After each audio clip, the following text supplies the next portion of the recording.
The Selfish Giant, one of the story of Oscar-wilde. The Selfish Giant.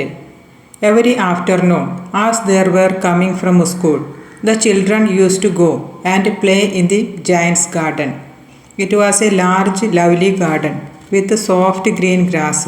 Here and there over the grass stood beautiful flowers like stars. And there were 12 peach trees that in the springtime broke out into delicate blossoms of pink and pearl, and in the autumn bore rich fruit. The birds sat on the trees and sang so sweetly that the children used to stop their games in order to listen to them. "How happy we are here!" they cried to each other. One day the giant came back. He had been to visit his friend, the Cornish org, and had stayed with him for 7 years. After the 7 years were over, he had said all that he had to say, for his conversation was limited, and he determined to return to his own castle. When he arrived, he saw the children playing in the garden. "What are you doing here?" he cried in a very gruff voice, and the children ran away. "My own garden is my own garden," said the giant. "Anyone can understand that, and I will allow nobody to play in it but myself." So he built a high wall all around it and put up a notice board. "Trespassers will be prosecuted." He was a very selfish giant. The poor children had now here to play. They tried to play on the road, but the road was very dusty and full of hard stones, and they did not like it. They used to wander around the high wall when their lessons were over and talk about the beautiful garden inside. "How happy we were there," they said to each other. Then the spring came, and all over the country were little blossoms and little birds. Only in the garden of the selfish giant it was still winter. The birds did not care to sing in it, as there were no children, and the trees forgot to blossom. Once a beautiful flower put its head out from the grass, but when it saw the notice board, it was so sorry for the children that it slipped back into the ground again and went off to sleep. The only people who were pleased were the snow and the frost. "Spring has forgotten his garden," they cried, "so we will live here all the year round." The snow covered up the grass with her great white cloak, and the frost painted all the trees with silver. Then they invited the north wind to stay with them, and he came. He was wrapped in furs, and he rode all day about the garden and blew the chimney pots down. "This is a delightful spot," he said. "We must ask the hail on a visit." So the hail came. Every day for 3 hours he rattled on the roof of the castle till he broke most of the slates, and then he ran round and round the garden as fast as he could go. He was dressed in grey, and his breath was like ice. "I cannot understand why the spring is so late in coming," said the selfish giant, as he sat at the window and looked out at his cold white garden. "I hope there will be a change in the weather." But the spring never came, nor the summer. The autumn gave golden fruit to every garden, but to the giant's garden she gave none. "He is too selfish," she said. So it was always winter there, and the north wind, the hail, and the frost, and the snow danced about through the trees. One morning the giant was lying awake in bed, where he heard some lovely music. It sounded so sweet to his ears that he thought it must be the king's musicians passing by. It was really only a little linnet singing outside his window, but it was so long since he had heard a bird sing in his garden that it seemed to him to be the most beautiful music in the world. Then the hail stopped dancing over his head, and the north wind ceased roaring, and a delicious perfume came to him through the open casement. I believed the spring has come at last, said the giant, and he jumped out of bed and looked out. What did he see? He saw a most wonderful sight. Through a little hole in the wall the children had crept in, and they were sitting in the branches of the trees.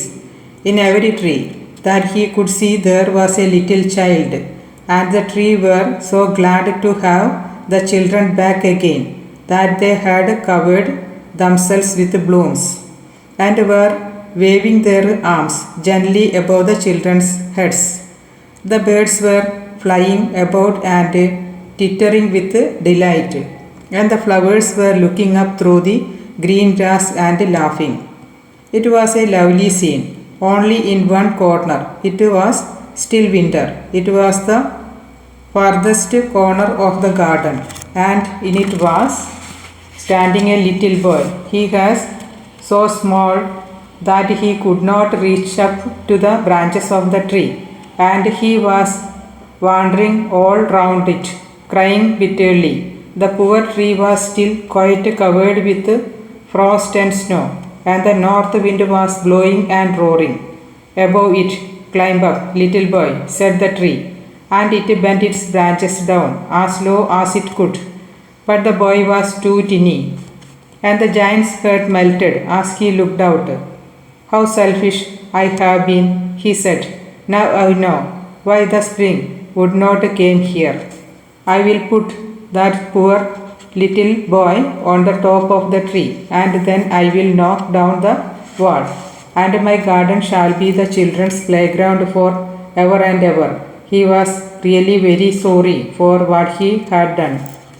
So he crept downstairs and opened the front door quite softly and went out in the garden. But when the children saw him, they were so frightened that they all ran away, and the garden became winter again. Only the little boy did not run, for his eyes were so full of tears that he did not see the giant coming. And the giant stole up behind him and took him gently in his hand and put him up into the tree. And the tree broke at once into blossom, and the birds came and sang on it. And the little boy stretched out his two arms and flung them round the giant's neck and kissed him. And the other children, when they saw that the giant was not wicked any longer, came running back, and with them came the spring. It is your garden now, little children, said the giant, and he took a great axe and knocked down the wall. And when the people were going to market at 12 o'clock, they found the giant playing with the children in the most beautiful garden they had ever seen. All day long they played, and in the evening they came to the giant to bid him goodbye. But where is your little companion? He said. The boy I put into the tree. The giant loved him, and best because he had kissed him. We don't know, answered the children. He has gone away. You must tell him to be sure and came here tomorrow, said the giant. But the children said that they did not know where he lived and had never seen him before, and the giant felt very sad. Every afternoon, when school was over, the children came and played with the giant, but the little boy whom the giant loved was never seen again. The giant was very kind to all the children, yet he longed for his first little friend and often spoke of him. How I would like to see him, he used to say. Years went over, and the giant grew very old and feeble. He could not play about anymore, so he sat in a huge armchair and watched the children at their games and admired his garden. I have many beautiful flowers, he said, but the children are the most beautiful flowers of all. One winter morning, he looked out of his window as he was dressing. He did not hate the winter now, for he knew that it was merely the spring asleep and what the flowers were resting. Suddenly, he rubbed his eyes in wonder and looked and looked. It certainly was a marvelous sight. In the furthest corner of the garden was a tree quite covered with lovely white blossoms. Its branches were all golden and silver fruit hung down from them. Underneath it stood the little boy he had loved. Downstairs ran the giant in great joy and out in the garden. He hastened across the grass and came near to the child. And when he came quite close, his face grew red with anger, and he said, "Who hath dared to wound tree?" For on the palm of the child's hands were the prints of 2 nails, and the prints of 2 nails were on the little feet. "Who hath dared to wound tree?" cried the giant. "Tell me, that I may take my big sword and slay him." "Nay," answered the children, "but these are the wounds of love." "Who are thou?" said the giant, and a strange awe fell on him, and he knelt before the little child. And the child smiled on the giant and said to him, "You let me play once in your garden. Today you shall come with me to my garden, which is paradise." And when the children ran in that afternoon, they found the giant lying dead under the tree, all covered with white blossoms.